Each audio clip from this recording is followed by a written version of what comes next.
One of the 13 principles of faith is that we have to believe that the Mashiach can come at any given day. Now this is not just a principle of faith just for you to have the faith that he will come, but also it's something that's important for a person to live their life in such a fashion where, because they know that the Mashiach can come at any given moment, therefore they don't waste any time and they do tshuva for as many things as they could possibly do tshuva for today. And that's in essence what our responsibility is for. You don't have to be afraid of the things you didn't have a chance to do tshuva for. You have to be afraid about the things that you did have a chance to do tshuva and still have a chance to do tshuva and you refuse to do so. So for example, if somebody's still wasting seed or desecrating Shabbat or eating non-kosher or stealing in their business or being unethical or whatever it is, that you could do tshuva for tomorrow. That you could do tshuva for today. That you could have done tshuva for yesterday. If you choose not to, then obviously you're not afraid enough. Because if you were truly afraid, you would already do tshuva for. Now if you're in a situation where there's something that you have to do tshuva for, but you haven't done it yet, you haven't completed it yet, you're just learning about it now, you're just getting to it now, that you're okay. Why? Because at least you have the desire to do tshuva and go in the right direction and do the best that you can with what you have. But if it's something that's within your control and you simply choose not to, then you have a very serious problem. And that's actually one of the things that a person needs to know that brings a person to the unforgivable sin. There's one sin that God himself says, I will not forgive you for this. This is the worst sin you can possibly make. I will not forgive you for this sin. Which one it is? Of course, some people would say, oh, it's Chilul Shabbat. Some people will say, oh, it's wasting seed, or it's stealing, or it's idolatry, or it's this, or it's that. And you'd all be right that these are horrible sins, but you can do tshuva for all of those sins. You can fix those sins. Hashem will forgive you for that sin.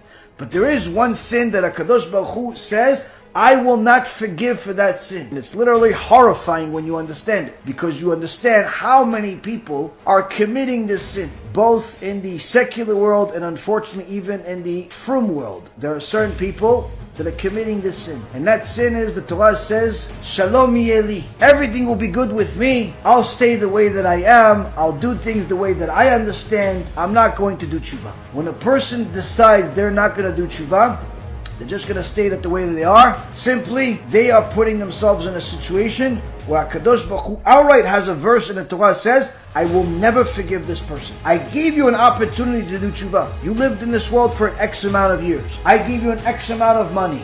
I gave you the spouse and the kids and the job and the fame and the fortune and the ups and the downs and the sickness and the health and all the tests and all of the different surprises and the miracles. I gave you a whole life full of all of these things. I gave you the truth on a silver platter, in a USB, on YouTube for free, on the BeEzrat HaShem app, why didn't you do tshuva? Oh, I was busy. Oh, I was this. Hashem says, I will never forgive you. What does it mean I'll never forgive that person? That person goes to GEHINNOM and never comes out. That's how bad it is. And unfortunately, the reason why I said that there are some people that are in the secular world and some people that are in the frum world that are in that position is because just because you're frum for, let's say, going to synagogue, observing Shabbat and kosher, doesn't necessarily mean that you don't need to do tshuva for something significant. Something significant like stealing in your business, something significant like your lack of Yirat Shamayim and other things, or making fun of a rabbi, going against the Torah in different ways. So there are certain people, unfortunately, today that are, for all intents and purposes, as far as what it looks like on the exterior, they're frum, they're religious, but in reality, in the eyes of HaKadosh Baruch Hu, they're people that are in a position where they're committing the unforgivable sin. And until they do tshuva, they're putting themselves in a situation where they're going to go to GEHINNOM forever. So this is something that's scary, and scarier than anything else you could imagine. So if you are in a position right now to do tshuva for something, do it as soon as possible. Try your best. Try your best. And even if you fail, at least you're trying. You're going in the right direction. Never say, I'm not doing tshuva for this. I'm not going to repent for this. I'm not going to fix this. I'm just going to be this way. Constantly fix yourself.